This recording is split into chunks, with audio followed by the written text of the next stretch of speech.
giorni scorrere sul calendario. Va ora in onda Auto da Fè, un mondo senza testa, una testa senza mondo, un mondo in testa. Conoscevo come adesso ed ego non mi absolvo neanche quando mi confesso dei peccati che ho commesso. Un'auto da Fè. Buongiorno a tutte le ascoltatrici, a tutti gli ascoltatori, buongiorno al professor Fabrizio Pezzani che vedo già collegato con noi e che ringrazio. Buongiorno professore, grazie. Parleremo tra poco di un argomento del quale purtroppo secondo me parlano molto in pochi, però oggi è il 23 maggio e nel 92 saltava per aria a Capaci Giovanni Falcone con 3 agenti di scorta e la moglie.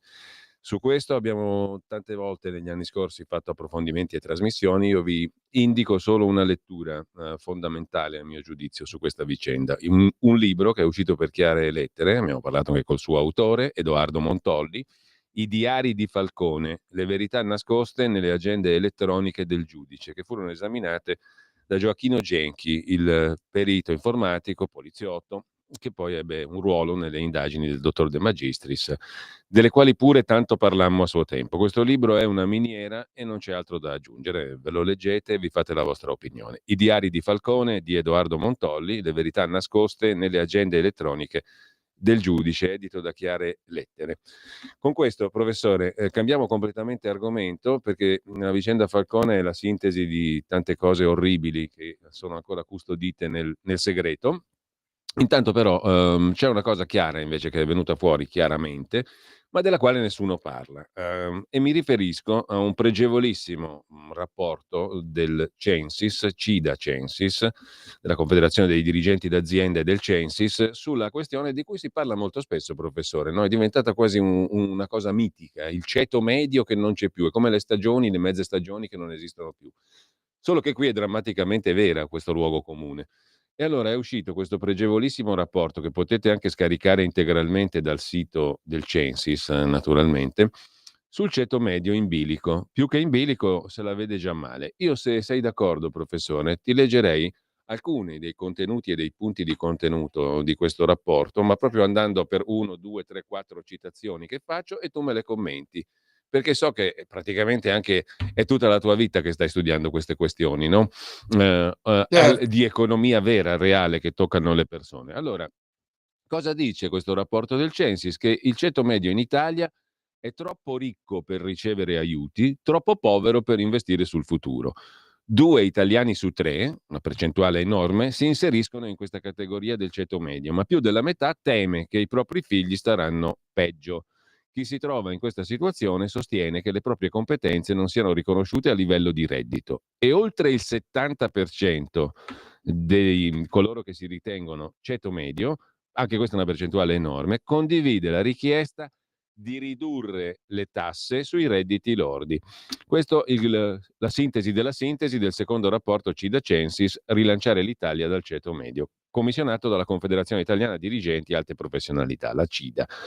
Dice Stefano Cuzzilla, che è alla guida della CIDA, il rapporto fotografa una frattura profonda. Il ceto medio è il punto di tenuta del paese, ma vive in un paradosso insostenibile, appunto. Troppo ricco per ricevere aiuti, troppo povero per costruire futuro.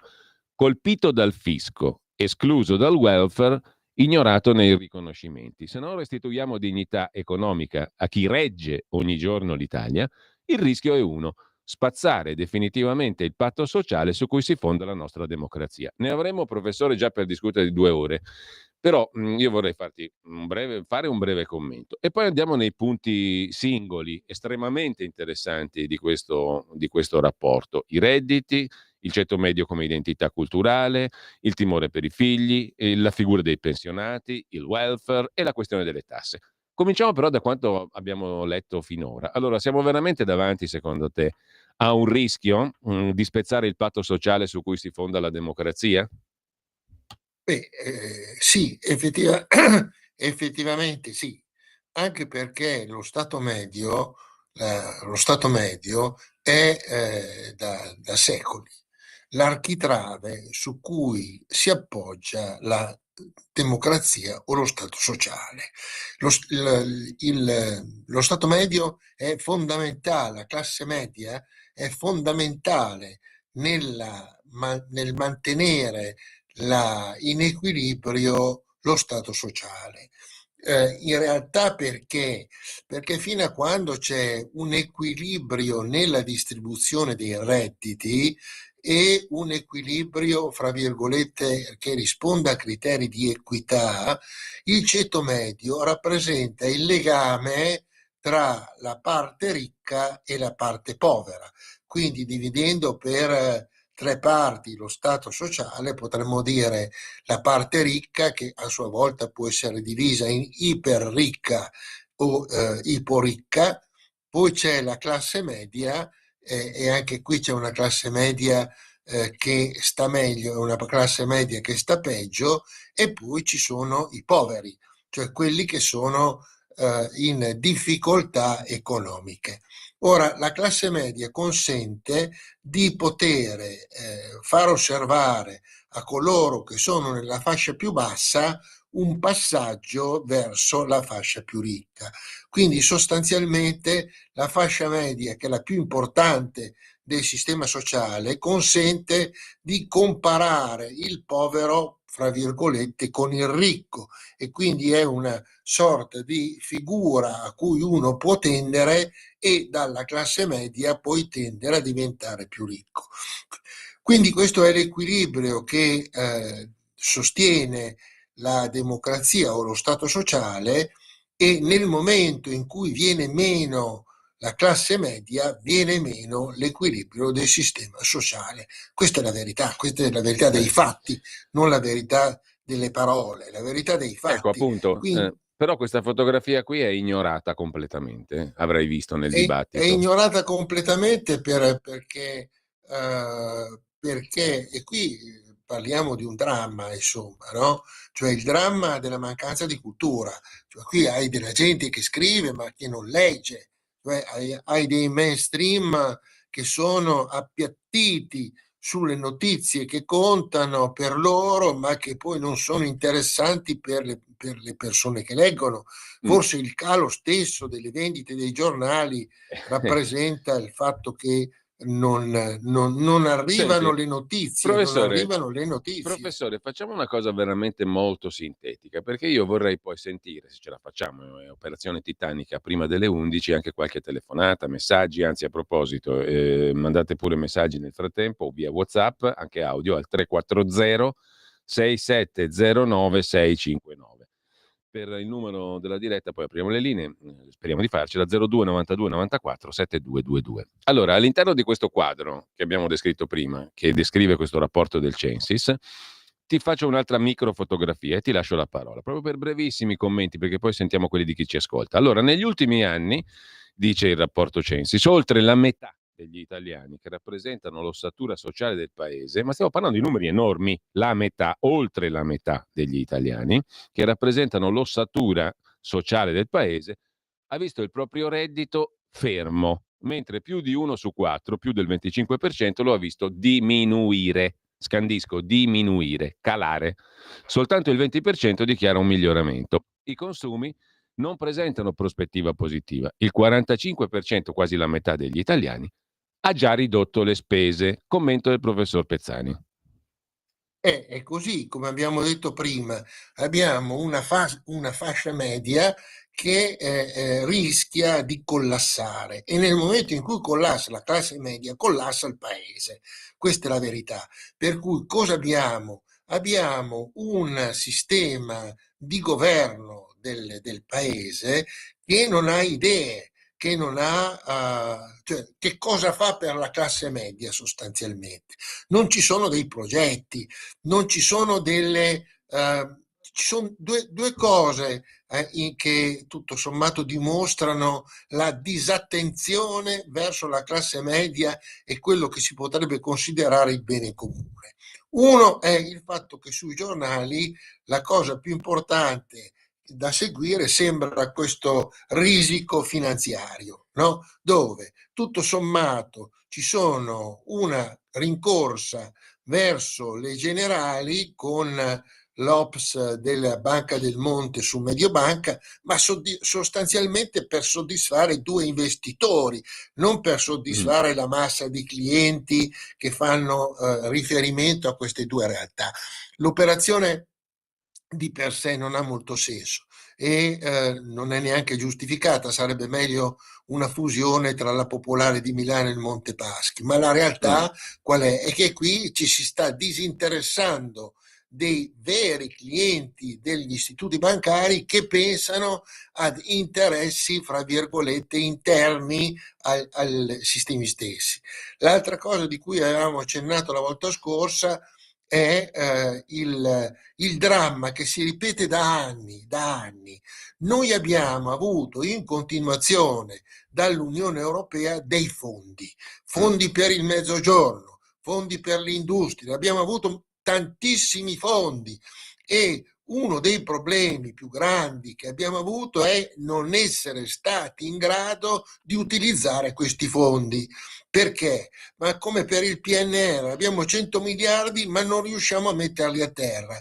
Ma perché non c'è la gente? Cioè non c'è gente che fa i progetti, non c'è gente che pensa e quindi è chiaro che il ceto medio che dovrebbe essere alimentato, perché ripeto è il collante di una società, si trova con un lavoro, fra virgolette, non remunerato perché i salari non sono cresciuti, che se ne dica, ecco, appunto. No? È cresciuto il debito pubblico ma non sono cresciuti i salari. Altra fotografia, professore. No, allora, reddito fermo per la metà degli italiani. 1 su 4, 25% l'ha visto calare. Consumi in contrazione. Dopodiché c'è un aspetto interessante, poi torniamo sul fattore materiale, le tasse, i soldi. Ma il rapporto dice una cosa molto interessante, il rapporto CIDA-Censis, che invito tutti a scaricare, andate sul sito del Censis e ve lo trovate facilmente. Il ceto medio non si definisce solo attraverso il reddito, cioè il quattrino, ma anche attraverso l'identità culturale. Il 66% degli italiani, 2 su 3, si riconosce nel ceto medio e per oltre il 90% di costoro, questo è un dato interessante, ciò che conta è il sapere, l'istruzione, le competenze acquisite, cioè il merito. Noi abbiamo anche ministeri che si richiamano al merito, giustamente, ma questi valori non trovano più riscontro nella realtà economica. E l'82% del ceto medio italiano crede infatti che il merito non sia riconosciuto e che il capitale culturale non si traduca in una giusta retribuzione economica o salario. Commento del professor Pezzani, perché mi sembra una roba chiarissima questa.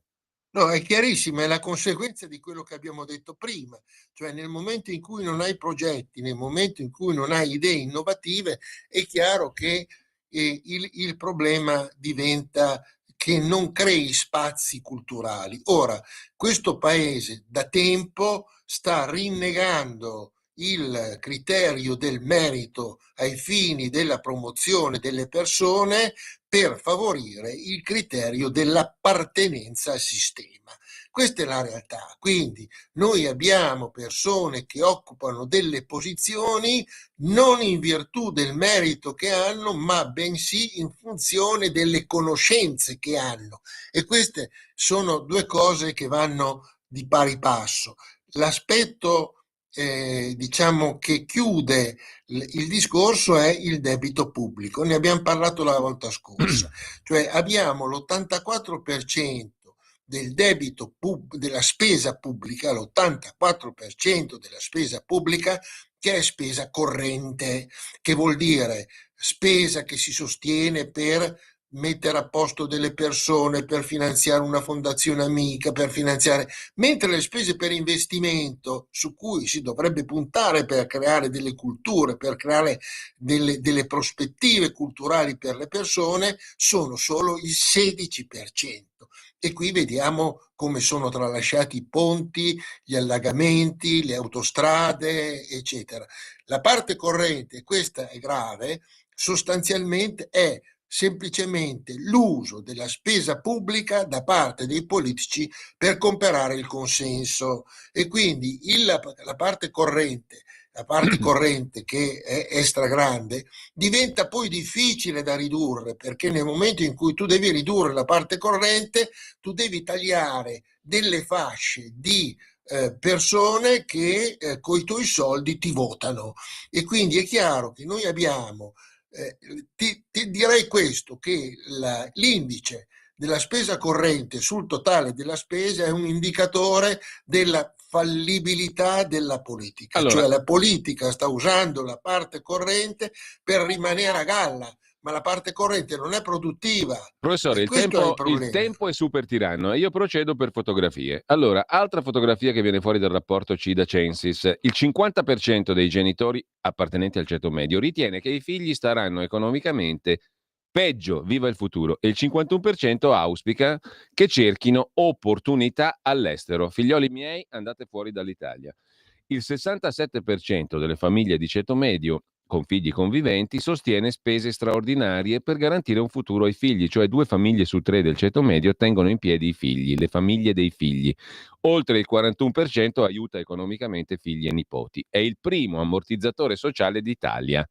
Tra i pensionati il 47% aiuta regolarmente figli e nipoti, il 66% ha finanziato o finanzierà almeno una spesa straordinaria, cioè se non ci fossero i pensionati e i nonni, saluti e baci alla gente anche della mia età o meno, cioè 50 anni in giù. Solo il 52% si sente protetto dal welfare, gli altri oscillano tra ansia, incertezza e vera e propria insicurezza. Di fronte a questa percezione di inadeguatezza, di incertezza, cresce la corsa al welfare integrativo, cioè spendi altri soldi di tasca tua, per forza diventi povero. Poi il 45% possiede una polizza sanitaria o un fondo pensione. Il 36% vorrebbe che il contratto collettivo di settore in cui lavora prevedesse sanità integrativa. I risparmi, il 46% ha ridotto la capacità di accantonare risorse, il 44% prevede un peggioramento nei prossimi 3 anni. Insomma, siamo messi bene, professore. No, è la realtà, questa è la fotografia del paese che abbiamo detto tante volte, insomma, no? Quindi non ci dobbiamo meravigliare che vengano fuori queste cose qua. Il ceto medio è sotto attacco da diverse parti e l'uso estremamente personale e direi inaccettabile della spesa corrente come spesa per acquisire il consenso grazie a donazioni politiche sta erodendo il sistema del welfare e il sistema sanitario e il sistema del welfare. Quindi il sistema del welfare e il sistema sanitario sono elementi fondamentali per sostenere il ceto medio. In realtà noi abbiamo una progressiva erosione da parte della politica che è sempre più in affanno, e questo affanno e questa situazione si dimostra con dichiarazioni che sono costantemente il contrario della realtà, cioè abbiamo un sistema governativo che sembra un mille piedi, insomma, no? Perché c'hai un piede a destra, un piede a sinistra, un piede al centro, un piede avanti, cioè un equilibrio che si tiene su mille piedi per cui tutti hanno ragione e tutti hanno Allora, torto, professore, insomma. l'ultima fotografia e poi sentiamo anche cosa ne pensano ascoltatrici e ascoltatori, anzi apriamo le linee adesso telefoniche, chi vuole intervenire può farlo allo 02 92 94 7222, abbiamo 7 minuti ma li impieghiamo bene, allora 02 92 94 7222 oppure messaggi al 340 via WhatsApp 340 6709 659. Altro punto chiave, il 70% degli italiani a questo punto chiede meno tasse, cioè lasciateci in tasca i soldi a noi che magari facciamo la polizza assicurativa, aiutiamo i figli, la sanità integrativa, insomma cerchiamo di tirarci un po' su con le nostre mani, visto che non serve a pagare una montagna di tasse per avere indietro poco e niente. Il 70% degli italiani, insomma, chiede meno tasse sui redditi lordi e l'80% e oltre l'80%, denuncia un grave squilibrio tra ciò che si versa e ciò che si riceve in termini di servizi pubblici. Non è una novità, ma è bella nera su bianco.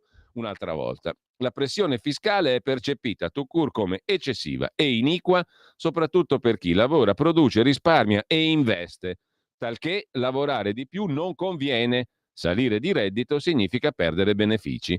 Punto.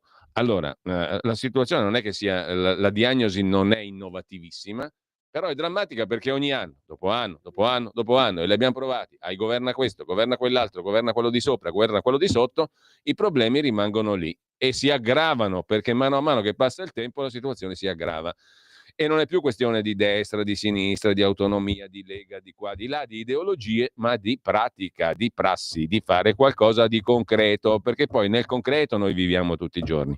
Allora, permettetemi, questo non è populismo, se non vi dispiace, questa mi sembra una considerazione di una banalità sconvolgente, però abbiamo 3 telefonate, le mandiamo in fila, siate sintetici perché abbiamo pochi minuti, e i messaggi che leggiamo subito. Pronto?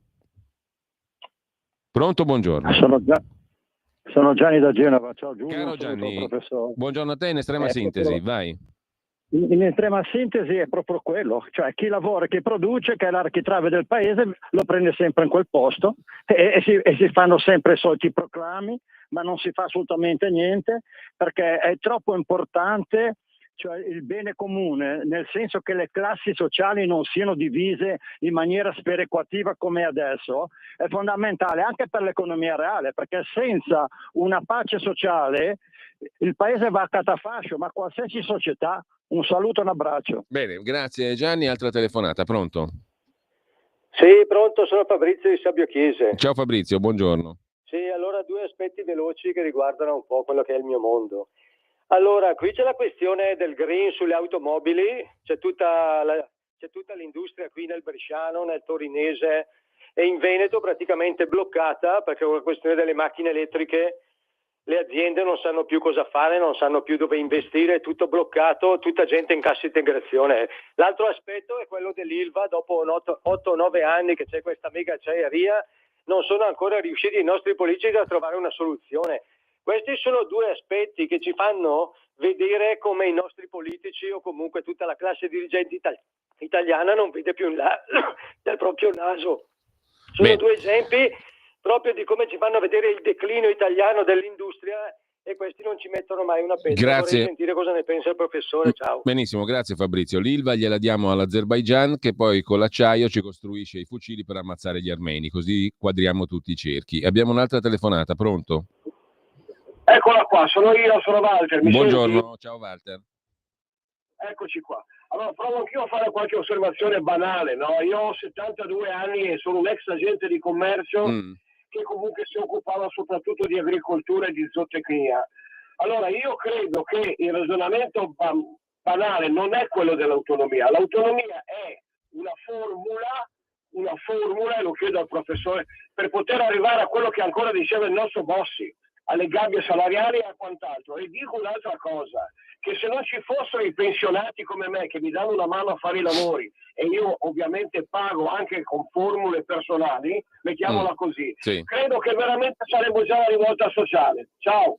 Allora, su questo Maurizio via WhatsApp e poi lascio la parola al professor Pezzani. Perché non si parla di ridurre le tasse delle pensioni sulle pensioni, che dato che erano soldi già tassati, da pensioni medio-basse si sono trattenute di circa 600-700 euro al mese? Per quello molti vedono nella politica una zona franca di benessere. Professore Pezzani.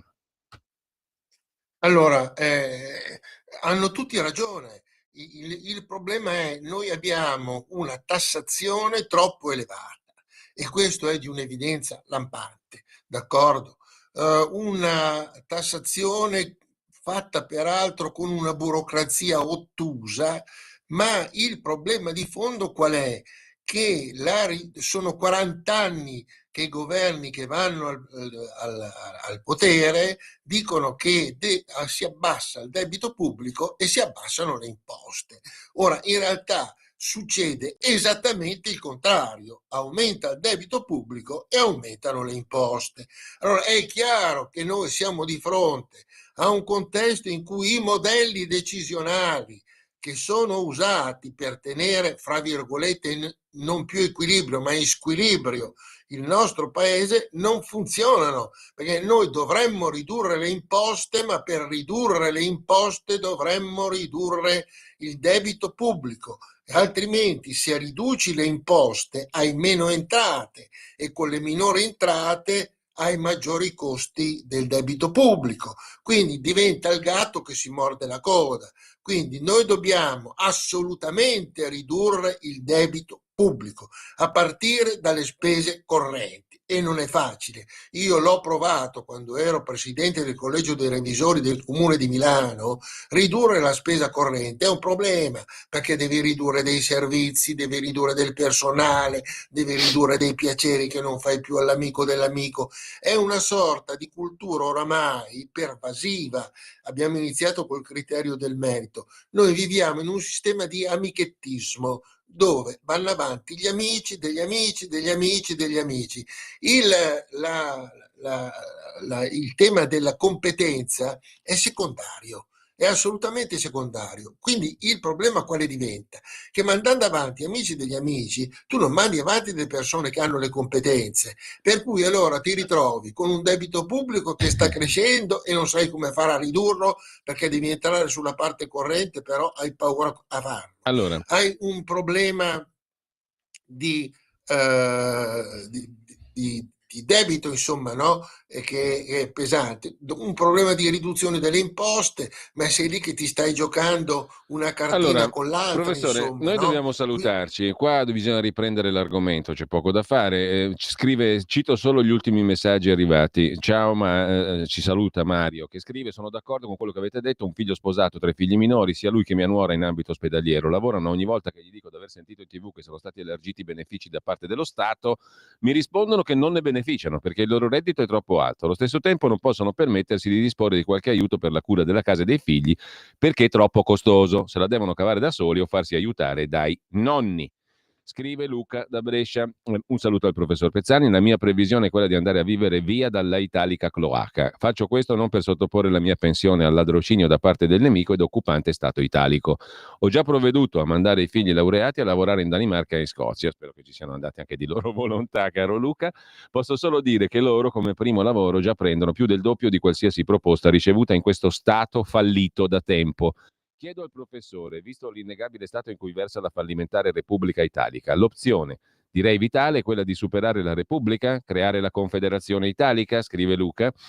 E intanto un altro messaggio: classe media lorda povera quasi al netto, tagliare l'IRPEF è così difficile? Walter. Allora, professore, sono le 11.01, noi dobbiamo salutarci, ma questa roba qua la riprendiamo se sei d'accordo.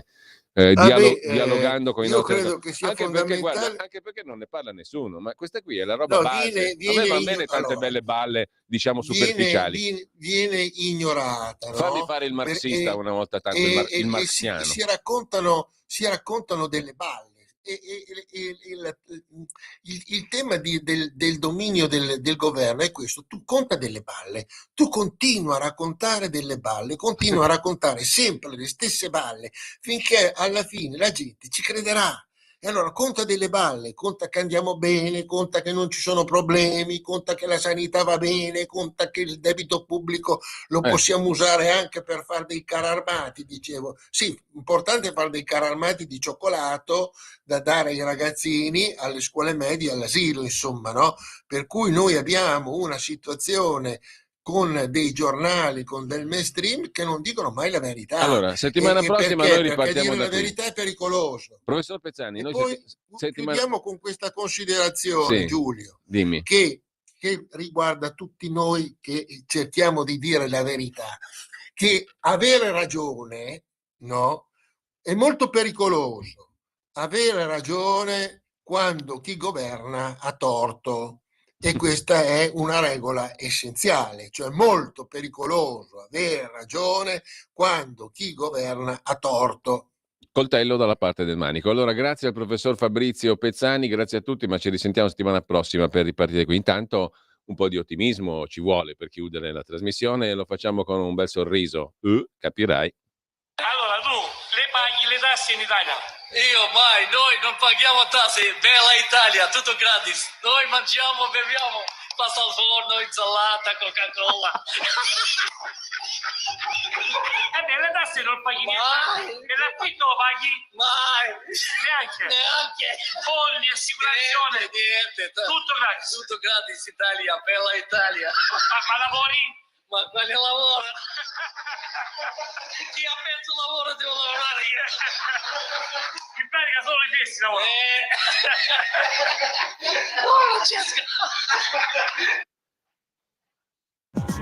Avete ascoltato Auto da Fè.